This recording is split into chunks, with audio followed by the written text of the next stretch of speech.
আসসালামু আলাইকুম ওয়া রাহমাতুল্লাহি ওয়া বারাকাতুহু। আলহামদুলিল্লাহ ওয়াসসালাতু ওয়াসসালামু আলা রাসূলিল্লাহ সাল্লাল্লাহু তাআলা আলাইহি ওয়াসাল্লাম। আলহামদুলিল্লাহ। কাছের ও দূরের দেশ বিদেশ থেকে আমার যে সমস্ত প্রিয় ভাই ও বোনেরা ভিডিওটি দেখছেন তাদের সকলকে আন্তরিক শুভেচ্ছা, অভিনন্দন এবং ভালোবাসা জানাই। আজকে আলোচনা করব পবিত্র মুহররম মাসের আশুরা রোজার ফজিলত সম্পর্কে।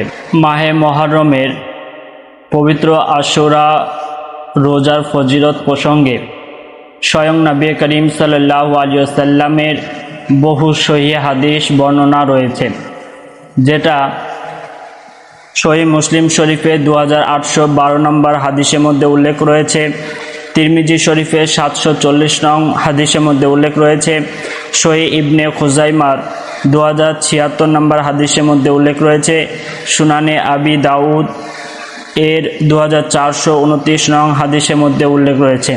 হাদিসটি আপনারা স্ক্রিনে লক্ষ্য করুন। আন আবি হুরায়রাতা ক্বালা রাসূলুল্লাহি সাল্লাল্লাহু তাআলা আলাইহি ওয়াসাল্লাম আফজালুস সিয়ামে বাদা শাহরি রমাদানা শাহরুল্লাহিল মুহররম। আল্লাহ রাসূলের বিখ্যাত সাহাবী হযরত আবু হুরায়রা রাদিয়াল্লাহু তাআলা আনহু হতে বর্ণিত, নবী করিম সাল্লাল্লাহু তাআলা আলাইহি ওয়াসাল্লাম ইরশাদ করেন, পবিত্র রমজান মাসে রোজার পর সর্বোত্তম এবং সর্বশ্রেষ্ঠ রোজা মুহররমের রোজা। সুবহানাল্লাহ। মাহে মুহররম মাসের আশুরা রোজা স্বয়ং নবী করিম সাল্লাল্লাহু তাআলা আলাইহি ওয়াসাল্লাম এবং তিনার সাহাবায়ে কিরামগণ রাখতেন 9 এবং 10 তারিখে। এ প্রসঙ্গে অনেক হাদিস বর্ণিত হয়েছে। একদা নবী করিম সাল্লাল্লাহু তাআলা আলাইহি ওয়াসাল্লাম মদিনা শরীফে তাশরিফ নিয়ে গেলেন। সেখানে দেখলেন একজন ইহুদি ব্যক্তি 10 তারিখে রোজা রেখেছে। নবী করিম সাল্লাল্লাহু আলাইহি ওয়াসাল্লাম জিজ্ঞাসা করলেন, তুমি কেন 10 তারিখে রোজা রেখেছো? সে ব্যক্তি জবাব দিলেন, এ কারণে যে এই 10 মুহররম অর্থাৎ মুহররম মাসের 10 তারিখ আমাদের প্রিয় নবী হযরত মুসা আলাইহিস সালাম ফেরাউনের কওম থেকে এবং ফেরাউনের হাত থেকে ইসলামকে, মুসলমানকে রক্ষা করেছিলেন, এবং এই রক্ষা হওয়ার কারণে হযরত মুসা আলাইহিস সালাম আল্লাহর শুকরিয়া করার জন্য মুহররম মাসের 10 তারিখে রোজা রেখেছিলেন। সেই জন্য আমরা মুহররম মাসের 10 তারিখে রোজা রাখছি।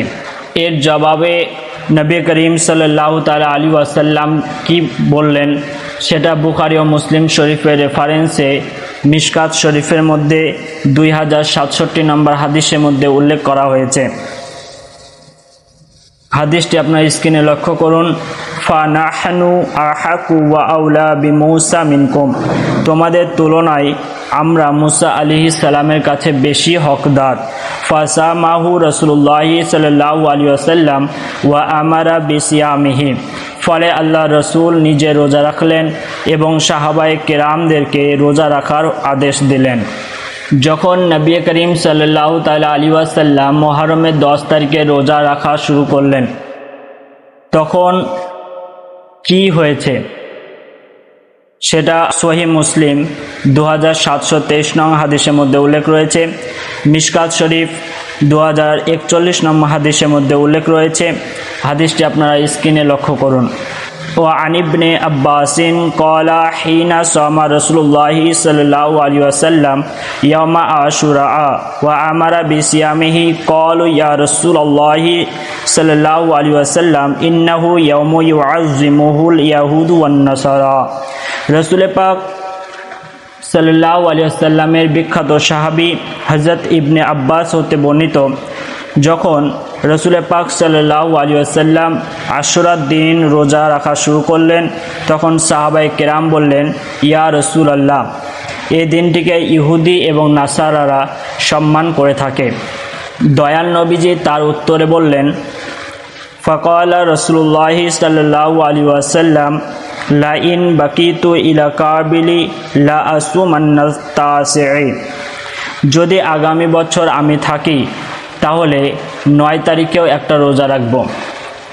প্রিয় ভাই ও বোনেরা, এই হাদিসগুলোর মধ্যে আমরা এটা স্পষ্টভাবে বুঝতে পারলাম যে মুহররম মাসের আশুরার রোজা 9 তারিখ এবং 10 তারিখ রাখা রাসূল পাক সাল্লাল্লাহু আলাইহি ওয়াসাল্লামের সুন্নাহ এবং সাহাবায়ে কেরামের সুন্নাহ। তো আল্লাহ পাক আমাদের সকলকে যেন মুহররমের 9 এবং 10 তারিখ রোজা রাখার তৌফিক দান করেন, আমিন। এর সঙ্গে আরেকটি কথা সংযুক্ত করা খুবই প্রয়োজন। আজকাল আপনারা দেখতে পাবেন শিয়া সম্প্রদায়ের কিছু মানুষ মুহররমের এই 9 এবং 10 তারিখ তারা বিভিন্ন জায়গাতে সমবেত করে।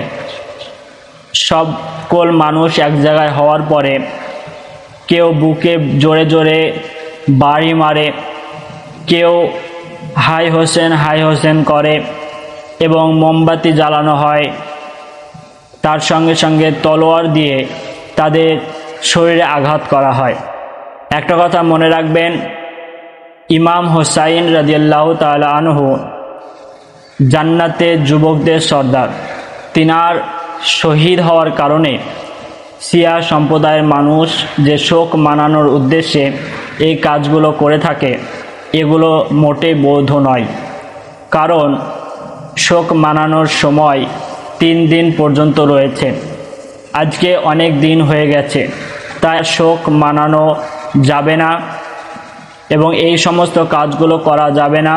কারণ শরীরে আঘাত করা এটা ইসলামে বৈধ নয়।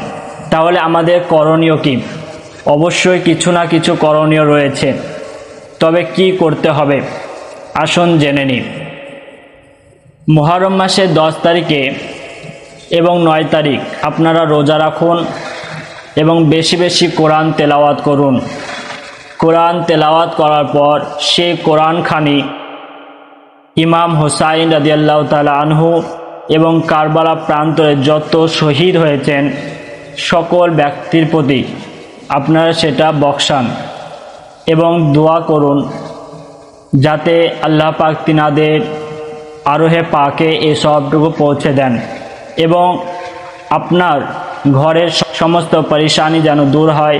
অবশ্যই আপনি দোয়া করবেন আর বেশি বেশি করে আপনি আল্লাহ তাবারক ওয়া তাআলার ইবাদত করুন, নফল নামাজ পড়ুন।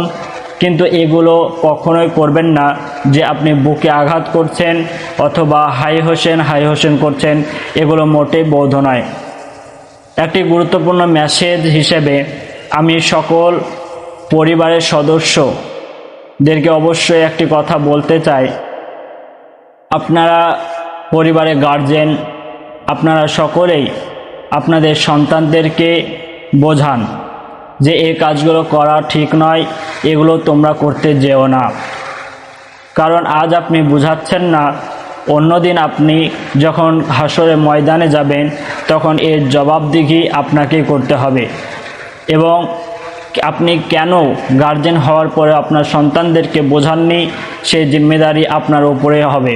তাই অবশ্যই এখনও সময় রয়েছে, আপনি এখনই বোঝান এবং এই সমস্ত অবৈধ কাজ থেকে আপনি আপনাদের সন্তানদের এবং নিজে এবং নিজের পরিবার সকলকে হেফাজত করুন এবং ভিডিওটি বেশি বেশি করে শেয়ার করুন যাতে অনেক গার্জেনের কাছে এই ভিডিওটি পৌঁছে যায়। আল্লাহ তাবারক ওয়া তাআলা আমাদের সকলকে সহিভাবে ইসলামের উপর কায়েম ও দায়িম থাকার তৌফিক দান করুন, আমিন। ওয়া আখিরু দাওয়ানা আনিল হামদুলিল্লাহি রাব্বিল আলামিন। আসসালামু আলাইকুম ওয়া রাহমাতুল্লাহি ওয়া বারাকাতুহু।